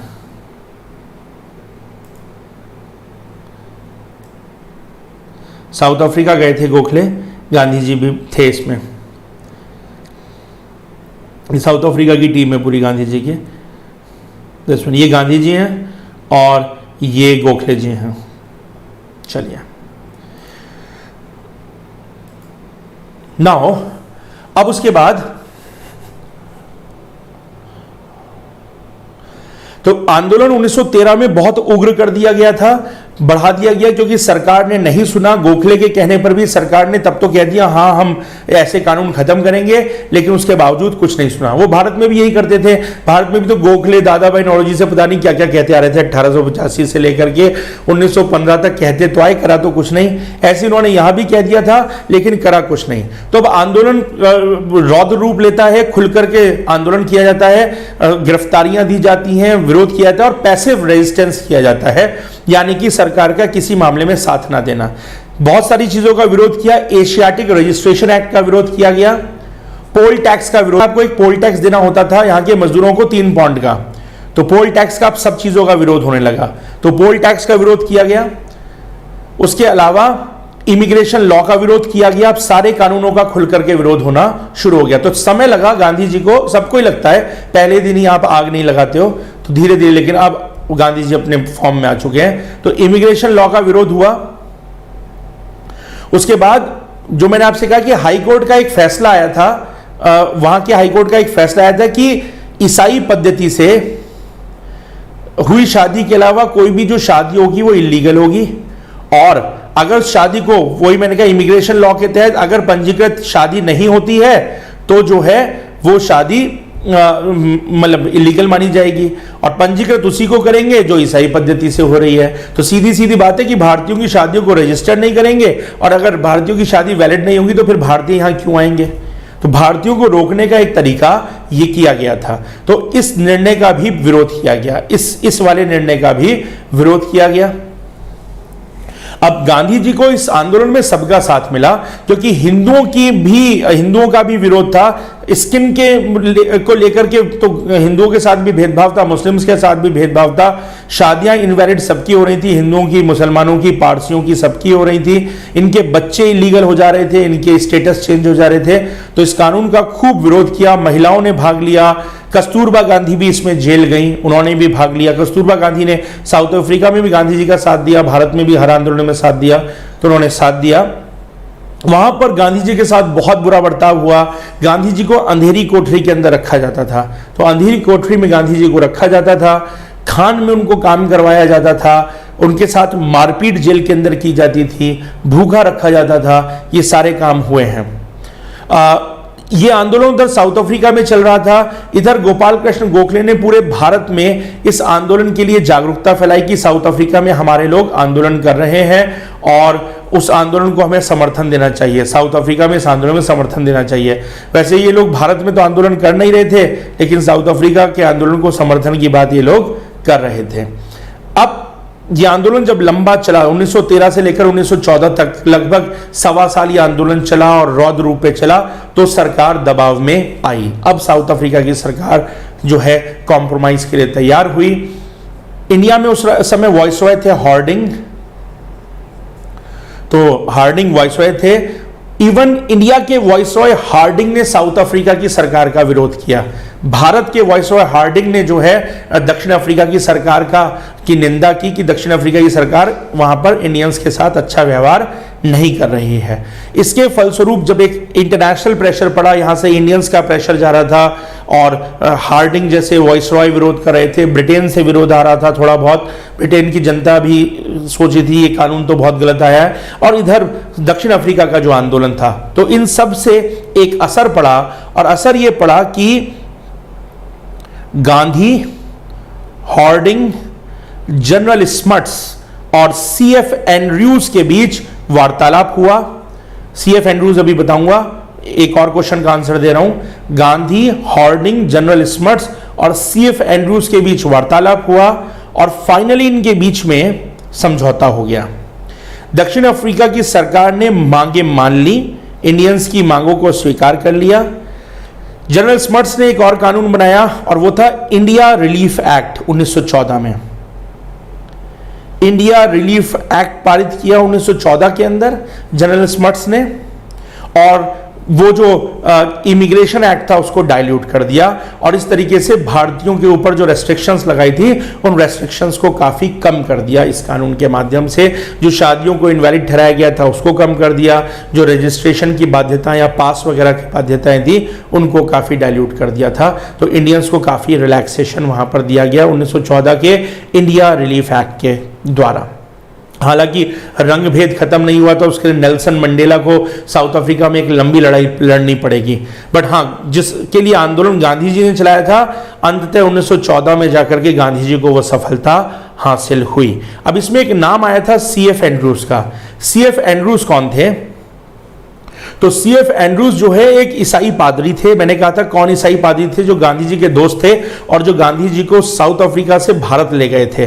तो CF एंड्रूज एक ईसाई पादरी थे और उन्होंने गांधी जी का साउथ अफ्रीका में काफी सहयोग भी किया है और उन्होंने ही गांधी जी को साउथ अफ्रीका से भारत ले जाने के लिए प्रेरित किया था, भारत लेकर के गए थे। एक ईसाई पादरी थे लेकिन गांधी जी के मित्र थे और वो भारतीयों की आज़ादी के समर्थक थे। तो CF एंड्रूज नोट्स में मिल जाएगा उनके बारे में, आपको सबसे लास्ट में लिखा होगा। भारतीयों की आज़ादी के समर्थक भी थे और गांधी को दक्षिण अफ्रीका से भारत वापस आने के लिए मनाने में एक महत्वपूर्ण भूमिका उन्होंने निभाई थी। एक्चुअली हुआ क्या था कि इस कानून को रिलैक्स करने में जनरल स्मट्स ये चाहते थे, ये जो था ना, लॉर्ड हार्डिंग बैठे थे, गांधी जी बैठे थे, CF एंड्रूज बैठे थे और जनरल स्मट्स बैठे थे। इन लोगों ने आपस में एक समझौता किया था जिसके तहत भारतीयों को वहां छूट मिल गई थी बहुत सारी, तो और वो कानून वापस ले लिया था। लेकिन जनरल स्मट्स ने ये अपनी इच्छा रखी थी कि गांधी को अब साउथ अफ्रीका से जाना होगा, क्योंकि गांधी जब तक साउथ अफ्रीका में रहेंगे बवाल कुछ ना कुछ मचता ही रहेगा, तो गांधी को जाना होगा, इतनी हम छूट यहाँ पर दे देंगे। तो इंडिया रिलीफ एक्ट पास हो गया था। CF एंड्रूज ने गांधी को भारत जाने के लिए तैयार कर लिया था और CF एंड्रूज भारतीयों के इंटरेस्ट में सोचा करते थे। इनफैक्ट अगर देखें तो CF एंड्रूज, एक क्वेश्चन एग्जाम में और आता है, UPPCS बहुत पूछता है, एक बार UPSC ने भी पूछा है, दीन बंधु किसको कहा जाता था? यानी गरीबों का मित्र। तो गांधी जी और जो है भारत में छात्रों ने, सेंट स्टीफन कॉलेज आज भी है, सेंट स्टीफन कॉलेज दिल्ली के लोगों ने, के बच्चों ने और गांधी जी ने जो है नाम दिया था CF एंड्रूज को दीन बंधु का। दीन बंधु मतलब गरीबों का मित्र। तो एक CF एंड्रूज शामिल थे। तो इस तरीके से अगर हम देखें तो 1906 से लेकर 1914 तक ये साउथ अफ्रीका का आंदोलन चला, सत्याग्रह चला। गांधी तो 1893 से थे साउथ अफ्रीका में, लेकिन पहले उनका मॉडरेट फेज चल रहा था, अब एक्टिव फेज, उसके बाद अब जो है उनका एक मिलिटेंट फेज था। तो 1906 से 1914 का मिलिटेंट फेज है गांधी के आंदोलन का, जिसमें गांधी सत्याग्रह करते हैं और अंततः 8 साल के लंबे सत्याग्रह के बाद गांधी को वो हासिल हो जाता है जिसके लिए वो आंदोलन किया जा रहा था। कानून वापस ले लिए जाते हैं जो भारतीयों के साथ भेदभाव करने वाले कानून थे। तो पहली लड़ाई थी जो गांधी ने जीती, लंबी लड़ाई गांधी ने 1894 से इस लड़ाई को लड़ रहे थे, 1914 में आकर के जीत हासिल हुई। पर जब तक जीते नहीं, गांधी ने हार नहीं मानी। कई बार भारत, 2 बार भारत आए, भारत से वापस गांधी जो है फिर ब्रिटेन चले गए और गांधी वापस जो है साउथ अफ्रीका गए। साउथ अफ्रीका का मुद्दा उठाने ब्रिटेन भी गए हैं गांधी ने। कहीं पर भी हर संभव कोशिश गांधी ने अपनी तरफ से भारतीयों के लिए की और बार बार वो वापस साउथ अफ्रीका आए भारतीयों का हित उठाने के लिए। तो फाइनली जीतते हैं। अब 1914 में कानून पास हो जाता है। अब उसके बाद गांधी को भारत आना है। तो गांधी 1915 में 9 जनवरी 1915 को, बिल्कुल 1915 की शुरुआत में ही गांधी जो है भारत आ जाएंगे। तो 9 जनवरी 1915 को गांधी कस्तूरबा गांधी के साथ जो है भारत आ जाएंगे। तो जो उनका शिप अटका हुआ था, अब वो अगली क्लास में भारत आ जाएगा। तो अब यहाँ से गांधी का भारत का दौर शुरू होगा। भारत का दौर शुरू होगा। गांधी जो है अब उनका भारत में गांधी युग स्टार्ट होगा। शुरुआत में गांधी अभी अपना एक यहाँ पर भी आश्रम साबरमती में स्थापित करेंगे, अभी भारत की यात्रा करेंगे, गोपाल कृष्ण गोखले से मिलेंगे, उन सब इश्यूज़ पर आगे बात करेंगे। और अब गांधी का पहला आंदोलन, फिर नेक्स्ट क्लास में हम उनका पहला आंदोलन, दूसरा आंदोलन, तीसरा आंदोलन, वो सारे आंदोलन नेक्स्ट क्लास के अंदर हम पढ़ेंगे गांधी के। ठीक है, तो ये था गांधी का साउथ अफ्रीका का फेज। अब इसमें इंपॉर्टेंट बातें क्या क्या है वो समझ लीजिएगा। कौन कौन से आश्रम बनाए इंपॉर्टेंट, तो फिनिक्स आश्रम और टॉलस्टॉय आश्रम। कौन सा कब बना ये आपको एग्जाम के लिए याद रखना है। इसके अलावा गांधी को जो बोअर मेडल था वो कब मिला, कैसरे हिंद की उपाधि मिली, कब मिली थी, मतलब किस काम के लिए मिली थी, वो काम आपको याद रखना है। गांधी किस कंपनी का केस लड़ने के लिए, किसके कहने पर जो है साउथ अफ्रीका गए थे और पहली बार साउथ अफ्रीका कब गए थे, वो आपको ध्यान रखना है। गांधी कहां से कहां तक की यात्रा कर रहे थे जब गांधी को ट्रेन से उतारा गया था, और गांधी ने को किस स्टेशन पर उतारा गया था, वो आपको ध्यान रखना है। जर्मन के कौन जर्मनी व्यक्ति थे जो गांधी के सहयोगी थे, उनका नाम याद रखना है। CF एंड्रूज का नाम आपको याद रखना है। कौन कौन से कानून थे जिसका विरोध हुआ, पहले कौन सा कानून था, फर्स्ट फेज में मॉडरेट वाले फेज वाला कानून याद रखिएगा, और जो दूसरा इमिग्रेशन वाला कानून था उसको आपको ध्यान रखना है। तो वो एग्जाम के लिए आपको ध्यान रखना है। बेसिकली गांधी ने इस दौरान एक अधिवेशन भी कांग्रेस का अटेंड किया। कौन सा अधिवेशन था, तो कलकत्ता अधिवेशन था। कब था, तो 1901 में, 1901 में था, वो आपको ध्यान रखना है। उस अधिवेशन के अध्यक्ष का नाम आपको ध्यान में रखना है, वाचा थे, तो वो आपको ध्यान रखना है। साथ ही साथ कौन से भारतीय बड़े नेता जो है साउथ अफ्रीका गए थे और गांधी से मुलाकात भी की थी, वो आपको ध्यान रखना है, नाम उसको भी ध्यान रखना है। तो इतनी चीज़ें हैं जो मेजर और जनरल स्मट का नाम ध्यान रखना है जिनके साथ समझौता हुआ। जनरल स्मट आपको ध्यान रखना है, इंपॉर्टेंट है,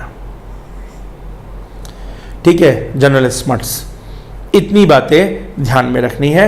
उससे पहले जो फैक्ट्स मैंने दिए, गांधी जी के बेटों के नाम याद रख लीजिएगा, मदर का नाम, फादर का नाम, दादाजी का नाम, उतना याद रख लीजिएगा, ठीक है।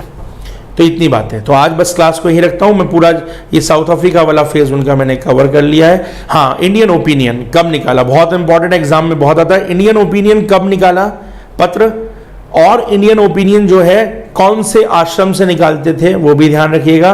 तो फिनिक्स से ही निकालना शुरू कर दिया था, 1903 में निकालना शुरू किया था, 1904 में फिनिक्स आश्रम से फिर उसको पब्लिश करना शुरू कर दिया था। और उसके साथ ही साथ कौन कौन सी लैंग्वेज में वो निकलता था, तो 4 भाषाएं थी इंडियन ओपिनियन की, वो एग्जाम के लिए ध्यान में रखना है। तमिल थी, इंग्लिश थी, हिंदी थी और गुजराती थी। 4 लैंग्वेजेस में इंडियन ओपिनियन पेपर जो है वो निकला करता था। गांधी जी ने कौन सी कॉर्प बनाई थी बोअर वॉर के दौरान, वो ध्यान रखना है आपको, ठीक है। इतनी बातें तो ध्यान में रखनी ही है एग्जाम के लिए। तो बस आज मैं क्लास की छुट्टी यही करता हूँ। शुरुआत में जो डिस्टर्बेंस है उसके लिए माफ़ी चाहता हूँ, मेरी गलती हो गई थी, मुझसे माइक का बटन ऑफ हो गया था और वो एक्चुअली ऑफ का कैमरा मोड में चला गया था, वो कैमरा चेक कर रहा था मैं, इसलिए उसमें चला गया, कर नहीं पाया, सॉरी। बट लेकिन तो शुरुआत के आपके 10-15 मिनट थोड़े वेस्ट हो गए हैं, उसके लिए माफ़ी चाहता हूँ। बाकी क्या कहते हैं, अगला जो हमें ध्यान रखना है वो ये कि आप अब नोट से और अपनी बुक से पढ़िएगा गांधी युग को। अगली क्लास में अब गांधी युग को स्टार्ट करेंगे। गांधी जी का चंपारण सत्याग्रह जहाँ से शुरुआत हुई है वो वहाँ से शुरुआत करेंगे बेसिकली, ठीक है। तो बस आज क्लास को यहीं रखता हूँ। प्लीज़ क्लास को अगर अच्छी लगी हो, कुछ फ़ायदेमंद लगी हो, कुछ आपको नई इन्फॉर्मेशन मिली हो, तो क्लास को लाइक करिएगा। कमेंट सेक्शन में अपने कमेंट भेज दीजिए। आपकी कोई सवाल है, कोई क्वेश्चन है, कोई क्वेरी है, कमेंट सेक्शन में प्लीज़ भेज दीजिएगा। बालियान जी का एक सवाल है, नेक्स्ट क्लास में डील कर लूँगा, अभी टाइम काफ़ी ज़्यादा हो गया है। उनका एक क्वेश्चन था, वैसे अभी डील कर लूँ कि भाई क्या हम फर्स्ट अलायंस कह सकते हैं मुस्लिम लीग का और कांग्रेस का, लखनऊ पैक्ट को फर्स्ट अलायंस कह सकते हैं भारत में हम किसी भी पार्टी का? ऐसा नहीं है। उससे पहले भी कुछ दल आपस में मिलकर के काम कर रहे थे। एक्चुअली अलायंस इलेक्शन का होता है, तो ये इलेक्टोरल अलायंस तो था नहीं, तो इस तरीके की ना तो पूछा जाएगा और ना शायद आएगा, क्योंकि अलायंस इलेक्टोरल होता था, इलेक्शन के अलायंस होते हैं, ये उस तरह के अलायंस नहीं है। वैसे तो कुछ पार्टियां, कुछ दल या कुछ संगठन ने तो पहले भी मिलकर के काम कर रखा था। बहरहाल इसे फिर भी मैं और थोड़ा डिटेल में नेक्स्ट क्लास में डील कर दूंगा, थोड़ा और अच्छे से डील कर दूंगा। दूसरा, और किसी का कोई सवाल हो तो अपना कमेंट बॉक्स में डाल दीजिएगा नेक्स्ट क्लास में। आज काफ़ी लंबी हो गई ये क्लास, अभी 10 बजने वाले हैं, तो कमेंट बॉक्स में अपने क्वेश्चंस डाल दीजिएगा। पिछले क्वेश्चन और ये क्वेश्चन नेक्स्ट क्लास में डील कर लूँगा, ठीक है। प्लीज़ लाइक करिएगा और कमेंट बॉक्स में अपने कमेंट डालिएगा। और हम अब मिलेंगे परसों। कल क्लास नहीं लूँगा, थोड़ा सा काम और बचा हुआ है अभी, उसके बाद फिर रेगुलर क्लास हो जाएगी आप लोगों की, और आपकी सारी क्लासेस स्टार्ट होगी। जैसे ही ऐप लॉन्च हो जाएगा आपकी और वीडियो सेटअप हो जाएगा, हमारा कैमरा सेटअप, तो आपकी क्लासेस स्टार्ट हो जाएंगी। नेक्स्ट 3-4 दिन के अंदर आपकी सारी क्लासेस स्टार्ट होने वाली हैं, ठीक है। और 1 जुलाई से तो हर हाल में होनी ही होनी है, 1 जुलाई से तो स्टार्ट होंगी ही होंगी सारी क्लासेस आपकी, ठीक है। तो ठीक है, तो नेक्स्ट क्लास में मिलते हैं परसों। Thank you, good night.